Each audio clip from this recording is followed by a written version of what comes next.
Obsidian Flames is out later this week, which means we have a new battle pass coming in Pokemon TCG Live. And we've got some interesting decks hitting the battle pass, including Charizard EX and Toedscruel EX. Let's look at the free cards we're getting, and you can make the I mean, we're all going to be trying to grind up the ladder to get all these cards, but yeah, let's look at the free cards we are getting in this cycle. I'm Jet from inthirdperson.com. Make sure to like the video, subscribe to the channel. And we're going to be talking about both decks, the pre-made decks for Charizard EX and Toedscruel EX. Now, out of the box, we are getting 2 copies of Charizard from Obsidian Flames. Let me zoom in here a little bit. It's got stage 2, 330 HP. It is a dark type Pokemon, so you're going to be hitting Gardevoir and Mew for weakness, which is awesome. It's got the ability Infernal Rain. When you evolve up to Charizard, you get to attach 3 basic fire energy from your deck and put them onto your Pokemon in any way you want. So this is an awesome way to accelerate energy, and its attack is very efficient. Burning Darkness does 180 damage for only 2 energy, and this attack does 30 more damage for each prize card your opponent has taken. As the game progresses, you're going to be doing upwards of 330 damage, and you are going to be one-shotting pretty much anything in the game, making this a very powerful attacker, especially in the late game. We've also got, it came with the Charizard from Pokemon Go, and this one has the Burn Brightly ability. Each basic fire energy attached to your Pokemon provides double fire energy. You can't apply more than 1 Burn Brightly ability at a time. Charizard is not a particularly fire intensive attacker here, but there are some other attackers that do benefit from having the double energy, including Torkoal, which for 3, 1 fire, 2 colorless does 80 damage for each heads you flip, and you flip a coin for each fire energy attached to this Pokemon. So like if you've got 3 fire energy, you're actually flipping 6 coins. And yeah, it's a wildly inconsistent move, but if you get to flip 6 coins instead of 3, that could be kind of cool. And we're also getting the new Pelipper, which is kind of interesting. Little bit of shades of shady dealings here, where when you play this Pokemon from your hand to evolve one of your Pokemon during your turn, you may choose to put a supporter card from your discard pile into your hand, or search your deck for a supporter card and put it into your hand. This can help you get Arven, to help you get the rare candy combos and whatever else you need. So getting a line of Pelipper, whether you use it in this deck or other decks, kind of a good get, IMO.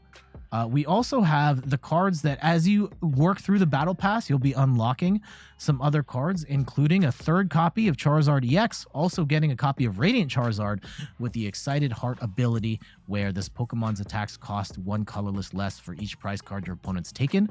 If your opponent's taken 4 prize cards, this attacks for 1 fire and does 250 damage.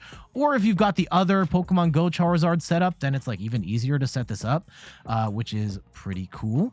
We're also getting this Heatmore, which does 90 damage, but if this Pokemon has at least 3 extra energy, this attack can do 180 damage, and this is also like 180 bench snipe. So 180 bench snipe plus with the other Charizard in play is pretty good. You're gonna need that other Charizard to make this work. I mean, Exciting Flame, 3 energy for 90 with a bench snipe is still not good enough, but for 180 bench snipe is kind of cool. We're getting Cast Form, which you're not gonna use as an attacker in this deck. You will be using this pretty much as a free pivot, and that's pretty much it. But overall, not the worst possible deck they could have built here. You're definitely going to want to look at more optimized lists, but I do appreciate the fact that you are getting those pieces. Oh, there's also one big one I failed to mention. Pidgeot EX is also going to be unlockable in the Charizard line of the battle pass, which has the amazing quick search ability, where once during your turn you can use quick search to grab 1 card from your deck, and that could be any card, then shuffle your deck. You can only use this once per turn, but getting a couple of Pidgeots in this deck is fantastic, because this is going to be a card that gets used in a lot of different decks, not just Charizard. And now, oh, we're also getting a copy of Squawkabilly EX, which lets you discard on the first turn of the game. You get to discard your hand, draw up to 6 cards. Only works on the first turn, but Squawkabilly EX is so good in scenarios where you just have a crappy first hand and need a new set of cards to at least get you in the game. So Squawkabilly, great for that. As for the other deck, we are getting Toedscruel EX, which is a grass type attacker, stage 1, 270 HP, and it's got the ability Protective Mycelium. I don't know how to pronounce that.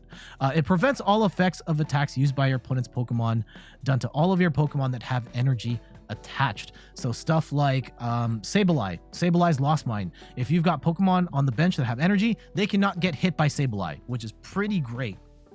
And it's got the move Colony Rush.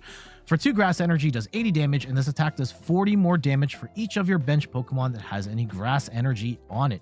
Now, 150 plus 80, 4, 8, 12. No, this can do up to 280 damage if all of your grass Pokemon, well, all of your Pokemon have grass energy on there, which is quite the combo to build up. But it's technically possible. I don't know if I believe in Toedscruel as a deck archetype, but it's an intriguing one to play with for sure. Out of the gate, we're also getting the Torterra line, Turtwig, Grottle, and Torterra. Grottle is intriguing here because it does give you the opportunity to search your deck for a grass Pokemon, which could be the Torterra. It also could be the Toedscruel EX, so just helping you get a little more consistent. Torterra is not a bad attacker here as well. Evil Press for 1 grass and a colorless does 50 damage for each of your evolution Pokemon in play, so this could hit for upwards of 250 damage before modifiers.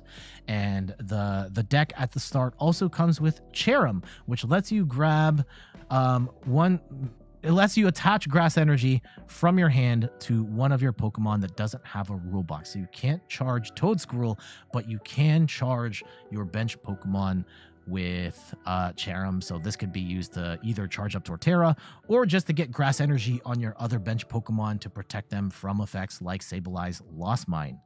And then we also have like an interesting inclusion here, Practice Studio, where stage 1 Pokemons do 10 more damage. When this is in play, this can push Toedscruel up to 290 damage, but there are probably other breakpoints where this could help out a little more. Not a particularly strong stadium, but we are getting it in the pass. Furthermore, we're getting some more cards in the pass. If you work your way up, you're getting another copy of Toedscruel EX. We're also getting Eldegoss, which kind of closes the loop on the Eldegoss Cherrim combo, because Eldegoss lets you grab 2 basic energy from your deck, puts them into your hand, and then you can combo that with Cherrim to then attach that energy to your Pokemon. Now, you're going to have to set up multiple basics that don't have a lot of HP, but theoretically, this can help you accelerate energy to your bench a lot faster and make this a little more of a fully realized deck. The deck also comes with a copy of Lumineon V, and it's the one from Crown Zenith, so we're getting this one with the fancy artwork as well. There's also a Squawkabilly in there, and getting more Squawkabillies is nice because Squawkabilly is a great card. Yeah, so the full deck list, I will put the link to this article from the Pokemon Company in the description. If you're looking for the entire deck list, I'm not going to break down every single card. Just wanted to show off the highlights there. And overall, I think these are okay. I think Charizard's going to be good. Toedscruel, I'm not so sure about. But there are some good cards that we are getting. We're getting the Charizards, we're getting the Pidgeots, Squawkabillies, the Lumineon's a really nice touch as well. And I am excited for this next era of the Pokemon trading card game. Oh, one last thing that I need to highlight here. If you get to level 50 of the Battle Pass, you actually get the special illustration rare Charizard EX, which looks ridiculous. So if you are the type of player that likes to max out the rarity of your decks, then I would hold out on spending for at least one of your Charizard EXs because you're going to get it free in the Battle Pass. All right, that's going to do it for this video, and actually going to do it for the stream as well if you are watching this live. So thank you to everybody that dropped by. Are you excited for these upcoming decks? Let me know in the comments of this video. But for now, let's get out of here. Thank you so much for watching. You can find me on all of the things: YouTube, TikTok, Instagram, and the platform formerly known as Twitter @InThirdPerson. You can find me on Twitch at In Third Person, where I stream the Pokemon trading card game every Sunday at 10 a.m. Eastern Time. And check out the website, inthirdperson.com, for more articles and videos on video games, board games, and other nerdy pursuits. So until the next one, I'll see you later. Bye-bye.